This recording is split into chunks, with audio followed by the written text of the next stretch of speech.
Kate, welcome to the Titans of Food Service podcast. I appreciate you taking time to come and meet with me. I am looking forward to chatting. I've been following you for a while, and this is great to have a conversation. Yeah, I'm looking forward to it. So, I've done some research and I've worked with your company a little bit as hmm well. And I'm curious, how did you come up with Belle Communications? So that kind of goes, I guess, way back. But to jump to where I created Bell, so I had gotten into food service in that space in college. I actually was going to school for hospitality management.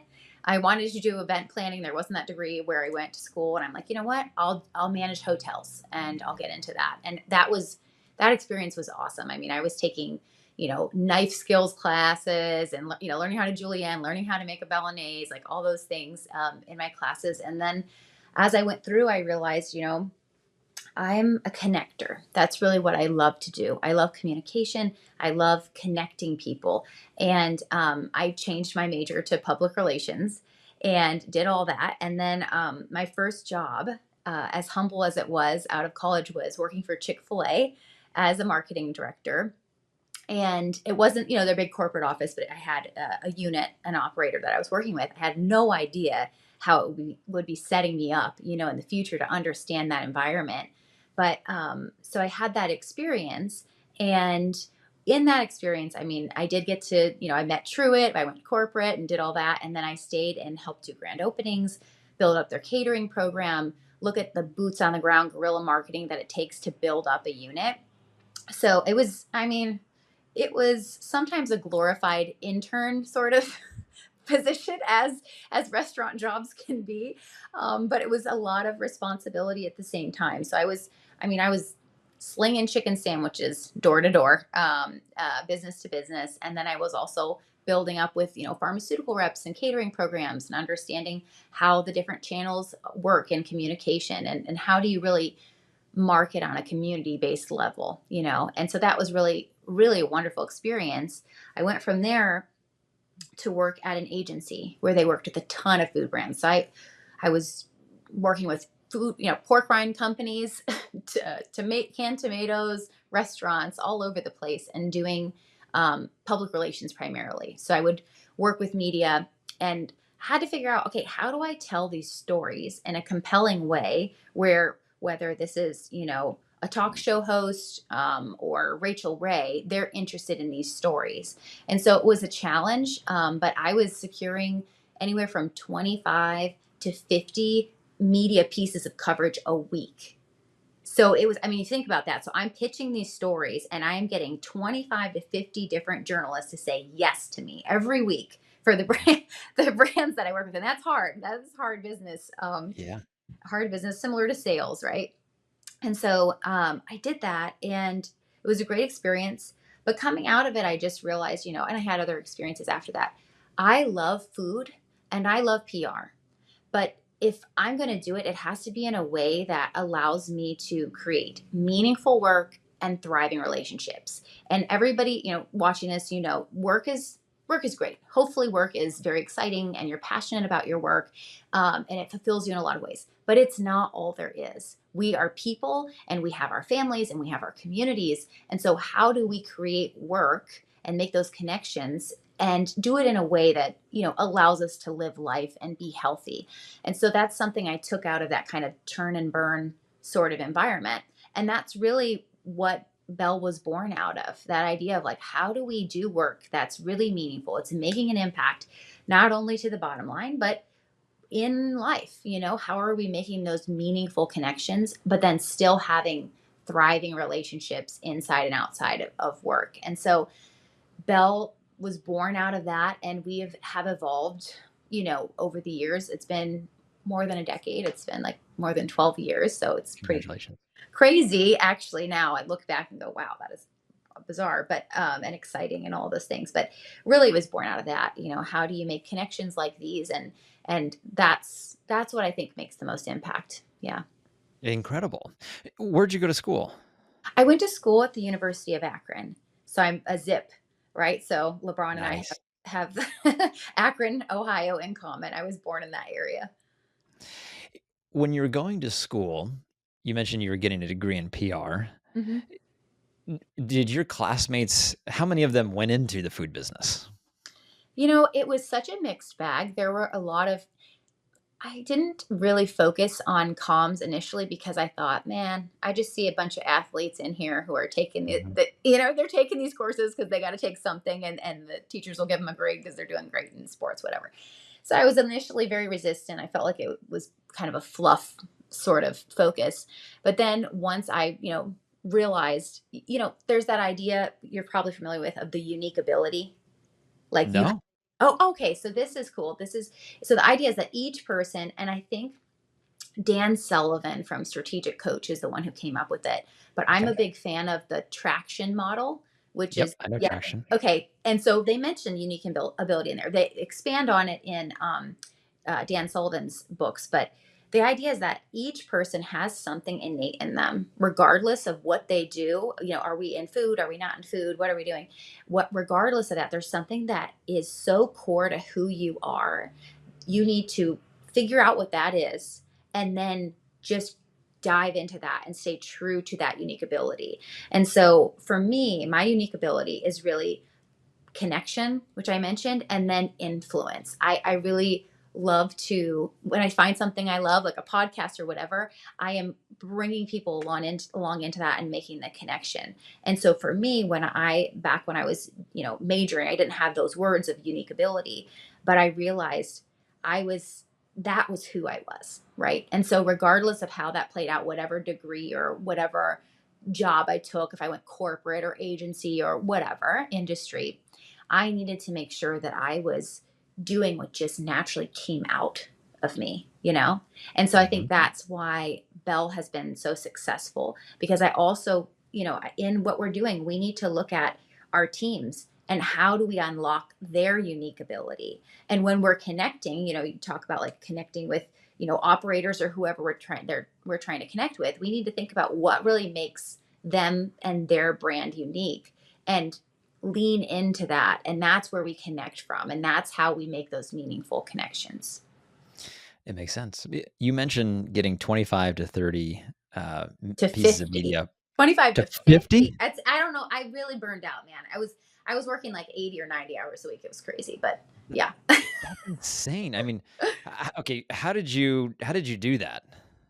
Yeah, so you develop a system, because I worked with, and this is the benefit of working with an agency that specializes, because we had so many clients in one segment. Like if I had 10 restaurant clients or 10 food clients, I would go through and I would pitch a story angle to the Wall Street Journal or whatever, and if they pick up on it, then I'm connecting them to other stories. So you're finding those journalists who really, and really your question kind of, on a practical level, we have, whether it's an emerging food brand or an operator or a large, mega, we've got 500 units, 1,000 units.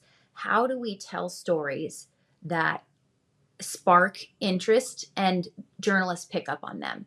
And the value right now in that is, it's only increasing, because when we look at things like, we did a report actually recently. We'll talk more about that later, maybe. But when we look at how noisy things are today, the media landscape is so noisy. How do you stand out? How do you make a connection?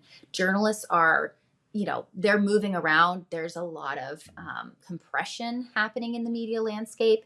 AI is disrupting everything. Whole media teams are being swept up. And so for me as an operator or as a brand, how do I tell that story? And it's really about looking at, very practically, their LinkedIn profile. What do they like to talk about? What do they write about? Okay, now what do we really, what's core to who we are?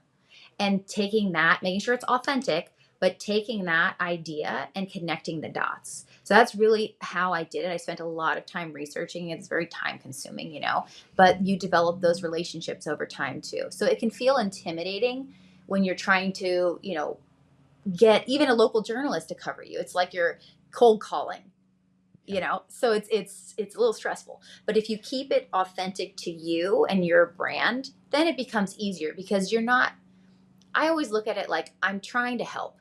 So for me, I look at my, my coffee shop, my pizza joint, whatever it is, like I'm trying to help my community. I'm trying to make that connection. And so in that case, I'm not really selling. I'm bringing those two ideas together. And I would imagine very interesting too around AI Oh, and, I have a lot of thoughts. Yes. on journalism Uh-huh. and, all those types of things. I'm big into sports, Oh yeah. and, reading I have writers that I Hmm. like there's a guy here in LA, Bill Plaschke, I really like him. Yeah. But there's also other writers or other piece of content that I can read and feel like, did this person actually write this authentic content, or was this created by a Yeah. click of a button through ChatGPT or some medium like Yeah. that? M But on that, I would imagine trying to break through the noise and get to somebody that is in the space or someone you'd wanna work with, they probably get bombarded from potential sources, trying to pitch their stories as well. How do you break through that and get to these people? Yeah, it's really about doing your research on the front end.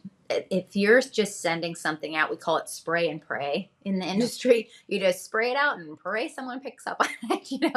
Um, if you're doing that, you're not going to see results. So it's really about looking at, okay, being maybe you pick three people, three publications you want to be in, and then you're going to start digging. If it's national, it's even harder. Local, so either way, it takes it's challenging, but national's pretty hard because they're getting bombarded with pitches because everybody wants to be in USA Today and the Wall Street Journal and and Forbes and Bloomberg and all of those things. But when you look on a trade level, that's what's particularly interesting. So there's a stat that's in our report. So we just released, this is a good intro. We just released the State of Food Service report 2026.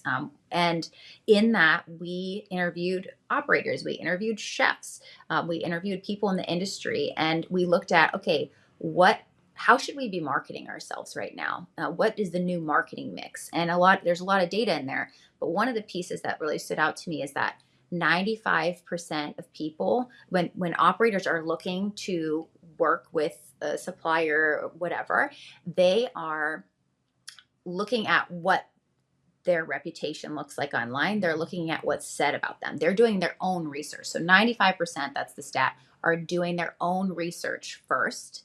They're looking at what's going on online.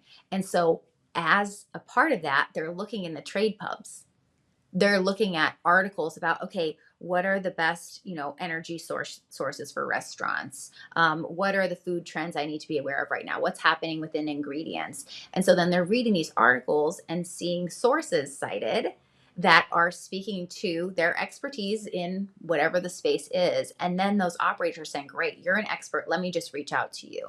So that sort of thought leadership is really how you stand out right now. And the other thing within AI, AI is pulling from media. So when you're using, we'll say, ChatGPT, and you're asking questions about trends, you want to know how can we, what proteins are the most cost efficient when I'm trying to do, vegetarian food or something or vegan food. Like you're looking, okay, what proteins take the least amount of time for me to prep for my team? Something really like tiny seeming like that, but could have big impact. Every little question, you can source it and you look through ChatGPT and it is pulling up sources from media. So then it say I'm writing an article on, we'll say the best coffees or whatever.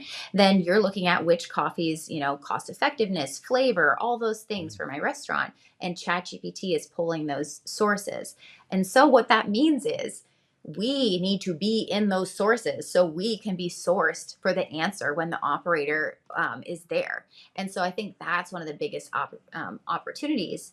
And I did see also that 51% of people now are using ChatGPT and not Google. Mm. So how we look at SEO has completely changed. The marketing mix is being totally disrupted by AI.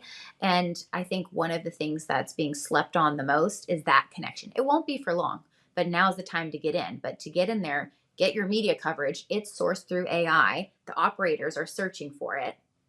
And then the connection is made and the leads are generated and they are more qualified, warmed up, and ready to do business. Interesting how that works. Mhm. I read this book, I think it was something like They Ask, You Answer or something like that, Huh?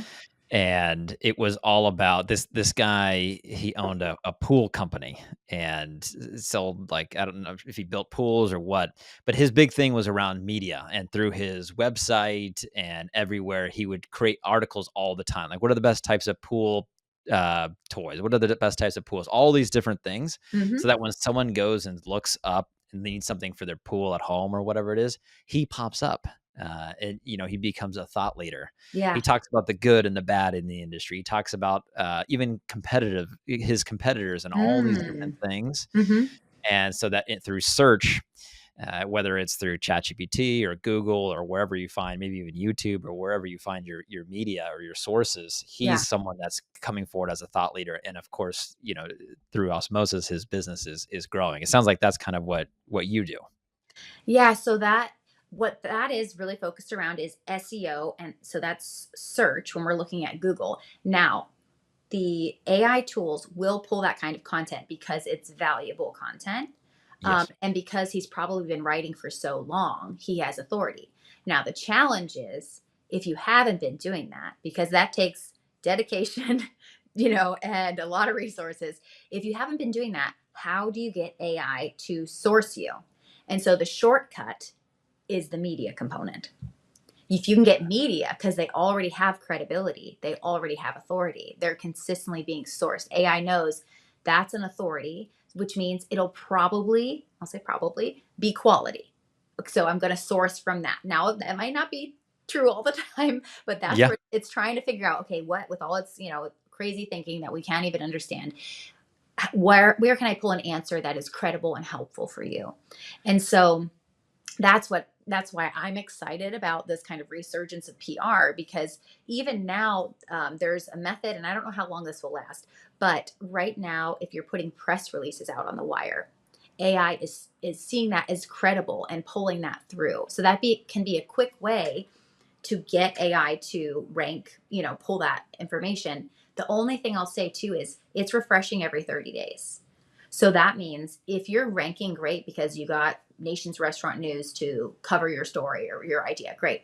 But in 30 days, it's not going to pull from that anymore. It's maybe not, right? It's going to search again and say, what else is relevant? So you have to consistently be getting sourced. And then the other thing is, when you look at, and you can tell I'm excited about this topic, when you look at your own website and your own social channels, this is the spot where we saw quite a disconnect in our report. So say you make cheese, Hmm. and you got your website set up and you're talking about how great your cheese is and all the specs. AI is not really going to source that. And Hmm. also, operators aren't that interested in that. Like, yes, of course, we have to have specs, but they're really interested in how does that, what translates story wise? Like, what are you saying beyond just your spec sheet? How are you speaking to, if I bring your cheese into the mix here, how is that going to transform my customer experience? So that's the kind of thinking, the shifting, and you've talked about this in the marketing messaging. We can't just be saying the same thing and Yeah. speaking to specs. We have to speak to the story, and so that's a great opportunity as well. That makes sense. In what I've found in working with food service brands, pretty much everyone I work with, being food manufacturers and selling their Uh-huh. products into operators, into distributors, Yeah. I've got a portion of brands, a small portion of brands that are really big into their brand. Hmm. They've built it in retail, it's widely known. You would probably know it just by, whether it's through commercials or going into the grocery store or whatever it may be. Yeah. And that translates into food service as well. But the overwhelming majority of brands that I represent, you've never heard of in your life. Mm. They sell their product in, it's not an unmarked, but it's close to unmarked brown box Yeah. that's wholesale, that's used in a kitchen. It's used as some sort of an ingredient. Do you find that the brands that you work with are are a lot of them going and trying to get into PR and media, or is this a big part of their business that they're missing? It's a part of their business they're missing. We actually did a webinar, and I can share the link with you afterward, but we just did a webinar on how to reach operators in today's world, and the marketing mix, and it was tied to the report. And we surveyed them. And so the traditional metrics like trade shows, or Mhm. traditional ads, that kind of thing, they're all over it, right? But then if you think about it, everybody's doing it, right? Mhm. So it's very saturated. It's hard to stand out. Yes. But when it comes to things like public relations, which blows my mind that it's this way, but public relations, influencer relations, and social media, it was less than 30% were doing it. And Mhm. so when I look at that, because, I'm saying I've been doing PR for 15 years or whatever. I'm thinking of how old I am, right now, 15 years. And this has been around for a long time, much longer than I've been around PR, right? And so why are we not capitalizing on this? And I think there's a bit of um, this is how we've done it. We know that it works, even though it's not working as well as it used to, right? Mhm. But then, well, we'll just double down and put more dollars into these traditional methods. It's still not working. So at some point, we have to take a bit of a risk, although I don't feel it's that much because we have data to support it, right? And we have to explore these new tactics. Sure, yes, of course, do the trade show, go to the NRA show, go where you're going. But how am I going to do it differently? How am I going to create an experience that stands out? What is even with the sales team, how does my outreach plan change? What sort of thought leadership pieces are we developing to help the buyer, to help the operator? How are we helping them and giving things away? Not just, sampling is good too, but how are we actually giving them resources to become better educated? So thinking about it that way. Also, I think you spoke to this too, chef influencers. Mhm. That's another thing that when we in this report, so we surveyed 14 different chefs, and they were saying that they're more likely to buy a product if they see another chef talk about that product, Yes. because that chef's reputation is on the line, and so they know you just vetted it for me. I don't have to take the risk. So then what's happening now, and it's increasing like crazy. So what's happening now is brands are using chefs to create pull through with distributors. So actually, it last year from 24 to 25, Google searches for chef influencers went up 1,500%. Now Wow. that was from 2024 to 2025. Now, as of November 12th, my memory's doing good here. November 12th, that went up to 2,500%. That's huge. So that means people are looking at, wait a second, what can I do here? Chefs are a direct tie to credibility, similar to the hack. So we'll say these are hacks, right? What's the hack? So we can jump right into the media and use their credibility. Same with chefs. And so then you can use one of the things we do is we work with chefs and brands to create campaigns that are they feel very authentic. You have to, do what the chef would actually want to use. The chef has to be willing to do it, of course. But then you create this partnership and you use it in your trade shows and you use it in your social media and you use it in your sales outreach. So those are the kind of things now that we're helping people expand and explore. But to your point of, okay, I'm an established brand, I have a big brand, but we have some clients, it's like, I do waste management and it's not very sexy. And, yeah, no one's going to really see me and that's fine. but I want my buyer to see me. And so in that case, it's just about knowing who you're speaking to, right? What problems, Mhm. these are the things our sales teams are doing, but we're making sure, and this is a big one, your sales team and your marketing team have to be connected. It's so hard. They're operating in silos, and that is detrimental now. They have to talk, they have to strategize. If the marketing team is giving you content, like they got you featured in, whatever trade outlet that was relevant to your industry, they get you featured, use that. Use that to help educate and just give value to your potential and current buyers. So that disconnect is one that is disheartening to me, but I am encouraged that more people are working on it and trying to connect the dots between, or really break down, the silos. It couldn't agree more. You look at not just the food industry, but other industries as well. The billion-dollar businesses, they do marketing super well. Mm-hmm.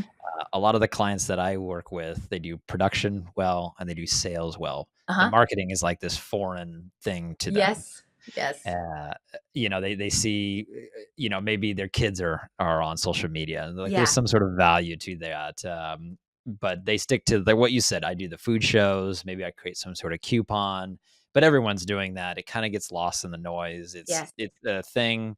It's good to have right in your back pocket to do those Mhm. types of things. Mhm. But there's so much more through the internet, social media, just media in general to get your name out there, your brand out there. But what if I'm someone thinking, okay, I'm sold. All this sounds Yeah. really good to me, but I'm not Coca Cola or I'm not Pepsi, and I don't Mhm. have the dollars. How much does something cost to do, to get your name out there? Is it a Yeah. high barrier to entry, or can I spend a little? And Yeah. how hands on would I have to be in doing that? Great questions. So it depends on who you're trying to reach. That's Okay. going to determine, what sort of campaign. I would encourage if you need someone who's running point within marketing. So, for example, I'll just use this as an example. We work with brands when they have an established marketing team or at least a marketing point of contact because you don't Okay. want to be working directly with, someone in the C-suite because let's be honest, it's not really going to get done. They're too busy, right? So you have that. And then ideally, you've had, previous agency experience. But what I would encourage people to do is explore a pilot, a test. Why don't you try working with one chef? And that's totally approachable. We do that. You work with one chef or three. Let's try something out. And then you can see, wow, look at what that did for not only our content, but we warmed up leads. We have content that we can pull through to the sales team, thinking holistically. So I would say work with someone who you can do a test with. And then once you test it, you can expand it. That would be my recommendation for that. And I will say to social. So you know this, but social SEO is such a big thing. Mhm. So we have to remember this is no longer it's funny, I would say the boys club of sales, but I mean, most of the sales guys are still guys. I remember I was in Yeah. this food service group and it was, I got a guy. And then I joined and they're like, I got a guy and a gal. Like I was the one gal and Yeah. all those guys. But, things are changing. We are trying to engage millennials in our marketing and our sales, right? Those are the people, those are hopefully our sales teams are starting to incorporate some of those people. But the buyer is more and more often a millennial now. Mhm. And what are they doing? They're not doing the traditional, oh yeah, I know Joe and I'm going to just work with him. No, no, no. They're trying to save money, they're trying to be relevant. And so they're Mhm. using social. They're using social to do that. And from a consumer perspective, our data, so we surveyed a bunch of influencers and their audiences. We have a tool that surveys influencers, operators, chefs called Brilly. Sure. And so anyway, we surveyed them and we found that 50, like anywhere from 40 to 50%, because I don't remember the exact number, but when they were going to choose a restaurant, they were using social to do it, not Google. So it's really important. Those sort of behavior shifts, like, so they were using it to find a new restaurant and they were choosing restaurants based on not an LTO, not a Mhm. discount, but how their social presence was. And so operators know that. That's the environment they're in. We have to, and I know you are a big fan of this, think B to B to C. Yeah. Whatever the consumer wants is what the operator has to give. And so therefore, we must give the operator what the consumer wants. And that is why social is so important and influencer and all those pieces. I had a guy on my podcast a few weeks ago, and Cali Barbecue Media was the company. He started a barbecue joint Uh-huh. in San Diego, and it was one unit, and he's like, I want to. How do I explode this thing? Hmm. And so he created a whole media company, a podcast. Now it's being sponsored by Toast, Wow. and it's really grown big. Hmm. And all he was just one location. It's Wow. unique in that when he first started, he's like, no one came, no one cared. But that through the power of social media and getting out there, creating content, being consistent with it, which is the key, right? Yeah. That's No. Yeah. the consistency is important. As you Hmm. mentioned, if something you could post something, have some sort of media piece, but then in 30 days it's gone, or Yeah. it's the internet's looking for something Hmm. new. Yeah. There's definitely power in doing that, but I think it's just scary maybe for a lot of people. And It is. I Yeah. know the people that I work with, it's a lot of times when they think of marketing, they have their sales hat on. Like, what's the return on investment then if I I were to know. post something? Yes. Yeah. And and I think in marketing, there's not necessarily a dollar that I can spend $5 and I'm going to make $100. Hmm. How do you work with brands on that in terms of looking at what a return on investment could be? Yeah, so we look at how much time it takes typically to capture and convert a lead. So you get a lead, you're then converting it into a customer, and our goal is to accelerate that. That's what you should be thinking. That PR, social influencers, these components, and layering them onto what I'm currently doing should shorten my sales cycle. If Mm, we're looking at cost per lead, no, no, no, that's not what we're talking about, because you'll get leads, and when you look at an investment within PR and social, whatever, if you translate that to cost per lead, you're going to say no, I won't do it every time, because it's something that is accelerating the sales process. It's compressing that amount of time, and then your leads are more warmed up, more qualified. So that's why, even though I say you could start with a pilot, you do have to have the mindset that look at these tactics you've had and how long you've been doing the same tactics, right? Did mhm. those produce for you right away? Probably not. And if they did, that wasn't something you could predict. But over time, you figured out how to really make the trade show pay off for you, right? Or the trade ads or whatever you're doing. That that now is the time you have to take within social and all of that. I will say it's an accelerated timeline. We do see when our clients are working on, let's say, a PR campaign, like we were saying, and they want to get featured in outlets like trade or whatever, specifically trade. I keep mentioning that because it's hot. It's like a hot way to do it Yeah. because it returns your ROI so quickly. So, I mean, it's hard to give exact timelines, but for our clients, we do tend to see the first 3 months, 6 months, you're starting to get leads. And so but I will say, ideally, we want the marketing and sales team working together, Mhm. because one of the challenges I've seen is that the marketing team will secure those pieces of thought leadership or leads, and the sales team either doesn't love the quality of the leads. It's Yes. not right. So there's like this disconnect. And so they have to talk, they have to create the plan and be transparent with each other. No longer can we say, well, these are my leads, these are my prospects, right? We need to work together and say, well, let's put them in HubSpot or a CRM. You've got them in your CRM. What are we doing with marketing to connect the dots on that? So that's what I would say. You need to look at it as a long game, but it does give you pretty quick returns in my experience. As long as you're working with someone who can show you case studies, that should be your reassurance. And just, you've got to try. You've got to try, and you have to have the CEO thinking like this too, ideally, because then they understand that things take time, but you have to be willing to, you know, you have to take a little bit of a risk.